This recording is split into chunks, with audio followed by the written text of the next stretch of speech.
You know, life is full of firsts. You know, there is a first time for everything, good or bad. But I gotta tell you, I cannot believe that it took until 2025 for there to be the first known criminal charge related to modded Nintendo Switches in the country of Japan. I feel like it's just a Mandela effect. Like, I really feel like this has happened a million times, and maybe I'm just living in an alternate reality, but no, I checked. Everything that I know of with cases like this, it was never regarding modified Nintendo Switch consoles in specifically the country of Japan. I remembered the thing with like Gary Bowser, for example. That was about a year and a half ago, and he was with the hacking group Team Executor. Yeah, that bust was about Nintendo Switches that were modded, but that was in the US. And yeah, Nintendo has sent out cease and desist to various emulators, but those are emulators, not consoles. And there have also been cases of like modded Pokemon games, people getting arrested in Japan for this, but I am talking specifically the Nintendo Switch, modding that console, tampering with the hardware to preload games onto it. Maybe these games themselves are modified in some way, and then selling them on basically the black market. Yeah, that has never before happened in Japan, or at least nobody has ever been arrested for it until now. So this just broke yesterday on NTV News. This is a Japanese website. I'm gonna link it. It is in Japanese, obviously, but if you just use a translator, you can find out that, yeah, this happened just recently. This involves a 58-year-old man named Fumihiro Otobe. Now, they kind of paint this picture that he's kind of just this normal guy. He is a transportation worker. I also do think it's funny, by the way, they mentioned the region that he lives in, and I did look it up. This is on the island of Honshu, which is the biggest island of Japan, and I just want to note this is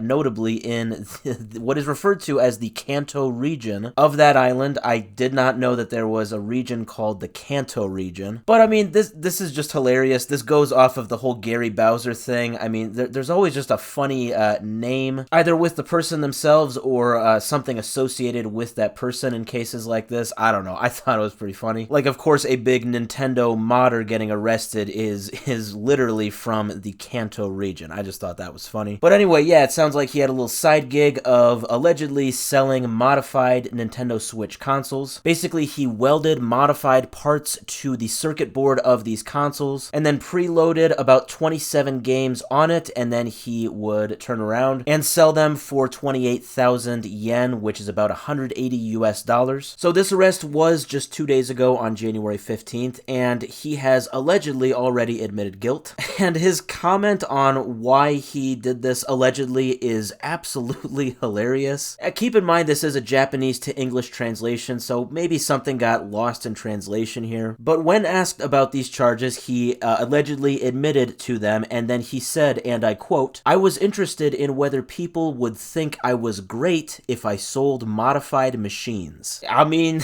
that is one way to boost your clout, I guess. I figured it would have been out of necessity. Maybe he was running low on cash, but no, he did it for the clout. At least he's honest about it. But I do find it very interesting that it took 8 years for this console to be out, and quite literally the day before the announcement of the next console, for someone to actually get arrested in Japan for modifying and selling these Nintendo Switch consoles. And I don't know, by the way, if this is Nintendo that actually is behind this, or if it is more in terms of Japan investigating things and then executing an arrest. Obviously, I'm sure Nintendo would have, you know, something to benefit from arresting individuals like this, but I definitely can't confirm that they actually were the ones that were somehow pointing this out to authorities. Maybe authorities just found this guy on their own. But yeah, we obviously knew Nintendo took this stuff serious, but now it's definitely clear to me that Japanese authorities have definitely seemed to catch on in their country, and they have now issued their first arrest related to modded Nintendo Switch consoles. I don't know if this is going to lead to more of a crackdown. Maybe this guy's going to rat some other person out, and it's going to lead to a whole house of cards falling down. Maybe there's like this huge black market in Japan for these modded consoles. I don't know. But now with the Nintendo Switch coming out apparently later this year, I do wonder if it's actually going to take 8 years again for this to actually happen in Japan for the Nintendo Switch 2. That would mean it wouldn't be till the year 2033. Yeah, I still can't believe it took this long for this to happen in Japan. But nonetheless, I don't know what this guy is now facing. It doesn't say what the maximum penalty is. Hopefully, since he's,